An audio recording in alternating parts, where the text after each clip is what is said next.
4 people have been charged in connection to a homicide investigation from earlier this month.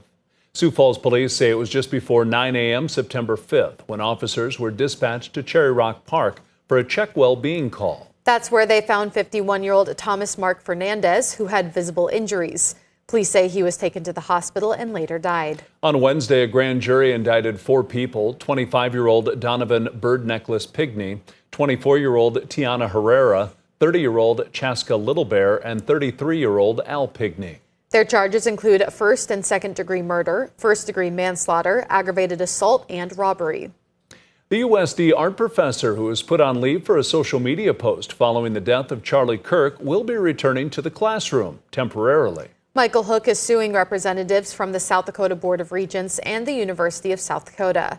Hook entered the federal courthouse in Minnehaha County for his first hearing on Wednesday. His lawyer said Hook's post is protected under the First Amendment right to free speech. The attorney for the Board of Regents and USD argued that hundreds of calls and messages were made to the school, causing disruption for the university. The judge granted a temporary restraining order, which means Hook's termination is on hold until the preliminary injunction hearing on October 8th.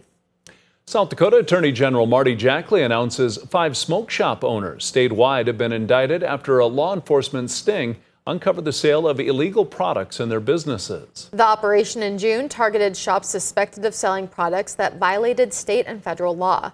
The stores are All the Smoke in Aberdeen, Masterpiece Smoke Shop in Pierre, Puff City in Sioux Falls, Blazin' Aces Smokes and Vape in Sioux Falls, and Zyglam Smoke Shop in Rapid City. Jackley says he plans to talk with lawmakers about putting age limits on some of the products. We do put age restrictions on alcohol, on vapes, on tobacco, certain other products.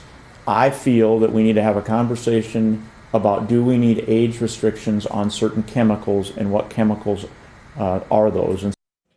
Jackley says the sting operation should serve as a warning to other businesses to stop selling dangerous substances and drugs. Now let's check in with meteorologist Brian Karstens. Good morning, Brian. All right, good morning. Our forecast today, warm out there. Temperatures well above normal. We're back to the 80s today. Sioux Falls, 86 for high, 85 in Mitchell, 82 at Pierre, and 85 degrees in Rapid City. That's a quick look at weather. We'll detail the weekend forecast and beyond coming up. Thank you, Brian. Red Rock Bar and Grill near Rowena hosted its final bike night of 2025 on Wednesday. It's an event that raises tens of thousands of dollars every year for Children's Home Society of South Dakota. So these dollars are unrestricted dollars, so they support every program here at Children's Home Society, and we have many. So they're supporting kids, they're supporting our domestic violence shelter, they're supporting every area of Children's Home Society and having an impact that's felt far and wide. Bike Night raised $40,000 last summer, but is unlikely to match that number this year after losing nearly half its original schedule to rain. Despite a soggy season, Red Rock says Bike Night will be back in 2026. More than 17,000 people in South Dakota are living with Alzheimer's disease or another form of dementia. This is one of the reasons the Alzheimer's Association is hosting a walk to end Alzheimer's this Saturday. Aside from walking a little over a mile, they'll also have a symbolic garden ceremony. A blue flower is living with Alzheimer's or dementia, and then a purple flower is having lost someone to Alzheimer's or dementia.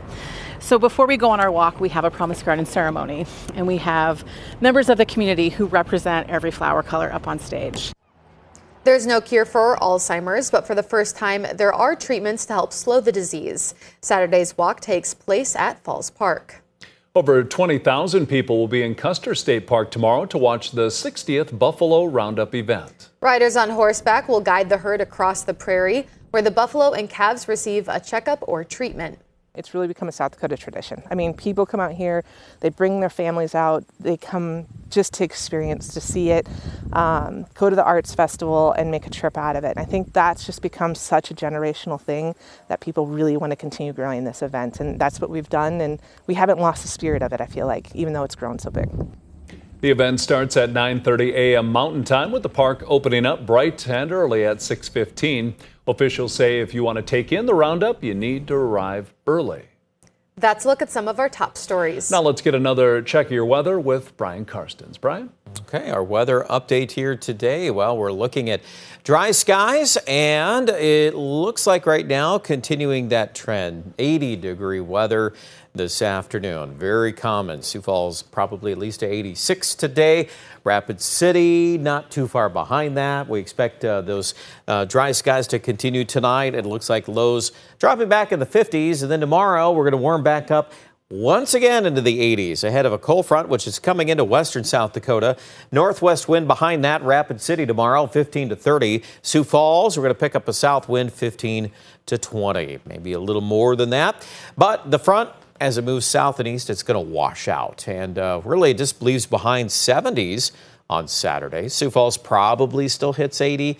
Watertown, probably about 72, 73. So a little more comfortable if you like it a bit cooler. It's not going to last long. We're going to get into Sunday, south winds, and we're back to the 80s. And in fact, next week by Monday, Sioux Falls, 88 for a high. In fact, that's even our going high on Sunday. We're going to go with that just because of the drying conditions. And I think that the overall weather pattern is pretty conducive for well above normal weather, especially on the overnight lows. Our normal low is 48. We're forecasting low 60s Monday night, Tuesday night of next week. Notice, too, it's dry. No rain in the 7-day forecast. Aberdeen, 75 on Saturday. Low to mid-80s Sunday, Monday. Continues the trend Tuesday, Wednesday. Pierre and Rapids, same idea. A lot of 80s. Might even fit in a couple of 90-degree readings around Rapid City by early next week. So as long as this pattern continues, everybody's going to be drying out throughout KELOLAND. That's your forecast. Check out the latest details, of course, online at KELOLAND.com.